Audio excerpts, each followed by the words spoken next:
अगर आप अपने विवाह के बंधन में, अपनी शादी में किसी कठिनाई को फेस कर रहे हैं, अगर किसी मुश्किलों को फेस कर रहे हैं, तो परमेश्वर के मार्गदर्शन को मांगे। क्या करें? क्या करें? परमेश्वर के मार्गदर्शन को मांगे।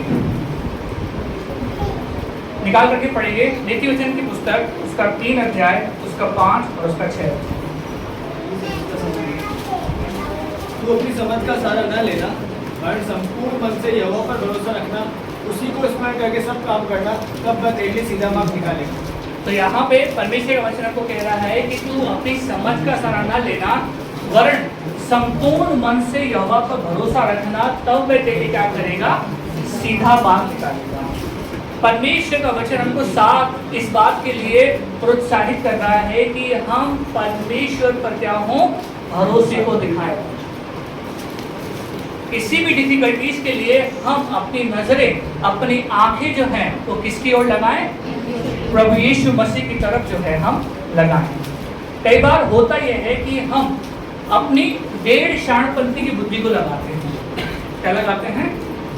डेढ़ शाणपंथी। देखा कई व्यक्ति को क्या दिखाता है? अपनी डेढ़ शाणपंथी, मतलब वो दिखाता है कि भी मेरे को क्या है, पता है कि मैं क्या कर सकता हूँ, इस सिचुएशन को कैसे फेस कर सकता हूँ, और आदमी उसी के अंदर जाके क्या करता है? खुद ही जो है उसके अंदर जाकर के गिर जाता है। तो परमेश्वर का वचन हमको बोल रहा है कि अगर आप इस सिचुएशन को फेस कर रहे हैं, मुश्किलों को फेस कर रहे हैं, परमेश्वर के पास में जाएं, परमेश्वर के निकट जाएं, परमेश्वर से कहें कि प्रभु मेरी मदद कर, ताकि मैं इस मुश्किल से, इस कठिनाई से निकल सकूं। तो इसमें प्रैक्टिकली तौर पे आप क्या कर सकते हैं? भाई अपन परमेश्वर के मार्गदर्शन को मांग रहे हैं, लेकिन परमेश्वर के मार्गदर्शन में अपन क्या करें? परमेश्वर के मार्गदर्शन में हम परमेश्वर के चरणों में जाकर के उससे प्रार्थना करेंगे। परमेश्वर से कहेंगे कि प्रभु हमारी मदद कर, हम दोनों मिलकर के इस तरीके की सिचुएशन में हैं, प्रभु हमें जो है इस सिचुएशन से निकाल। अगर आप मिलकर के प्रार्थना नहीं करेंगे तो आप उस सिचुएशन में हमेशा जो है ना पड़े ही रहेंगे, क्योंकि ये एक बहुत आसान जो है मैं सॉल्यूशन आपको बता रहा हूँ और आपको पता भी है, लेकिन अक्सर हम इसका उपयोग करते नहीं हैं, जबकि हमको इसका उपयोग करना चाहिए। खास तौर पे अगर हम विवाह के बंधन में हैं, अगर हम इस काम को करेंगे तो ये हमारे वैवाहिक संबंधों को और गहरा भी करेगा, और साथ के साथ में परमेश्वर के साथ में भी आपके संबंधों को और मजबूत और गहरा करेगा। इसलिए आप सिचुएशन में, परिस्थितियों में, मुश्किल परिस्थितियों में परमेश्वर के चरणों में जाएं, परमेश्वर से प्रार्थना करें और परमेश्वर से कहें कि प्रभु हमें जो है इस मुश्किल से, इस परिस्थिति से हमको निकाल। परमेश्वर के मार्गदर्शन को मांगने के लिए आप परमेश्वर के वचन को पढ़ें, साथ में मिलकर के परमेश्वर को वचन पढ़ें, अध्ययन करें कि परमेश्वर का वचन जो है ना क्या कहता है। जब परमेश्वर के वचन की ओर जाएंगे तब जो है वो सही मार्गदर्शन जो है ना वो आपको दिखाएगा, प्रॉपर मार्गदर्शन आपको जो है वो मिलने वाला हो सकेगा। बाइबल में एक स्त्री के विषय में लिखा हुआ है और एक हस्बैंड के विषय में भी लिखा हुआ है। आप भी शायद इसके विषय में जानते होंगे। हन्ना के विषय में, हन्ना के विषय में क्या लिखा हुआ है? उसका हस्बैंड कौन था? हन्ना का हस्बैंड कौन था? एल्काना। वेरी गुड, है ना।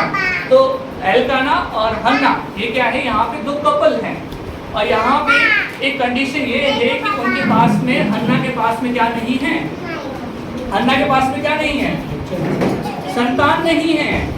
हम निकाल के पढ़ेंगे पहला शमूएल, उसका पहला अध्याय, उसके पूरे अध्याय को अगर आप अध्ययन करेंगे, पहले दूसरे अध्याय को, तो आपको क्लियर पता पड़ेगा कि हन्ना जो है वो चाहती है कि उसके पास में एक संतान हो, क्योंकि लोग उसे क्या करते थे?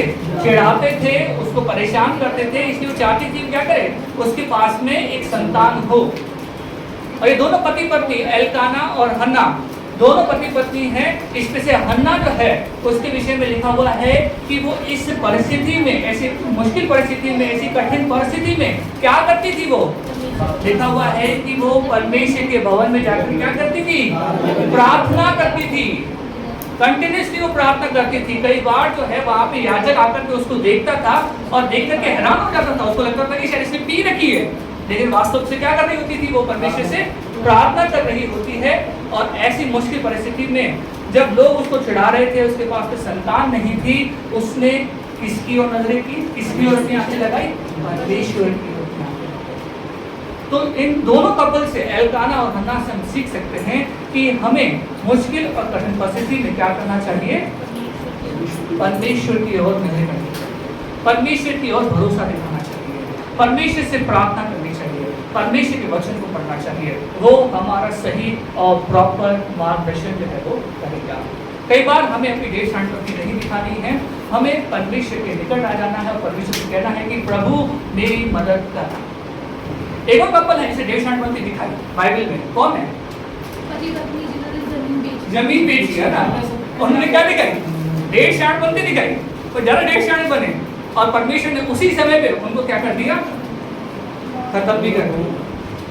इसलिए परमेश्वर के सामने आ जाएं, परमेश्वर के मार्गदर्शन को मांगे, तब जो है वो आपके लिए रास्ते खोलने वाला प्रभु है। हालेलुया।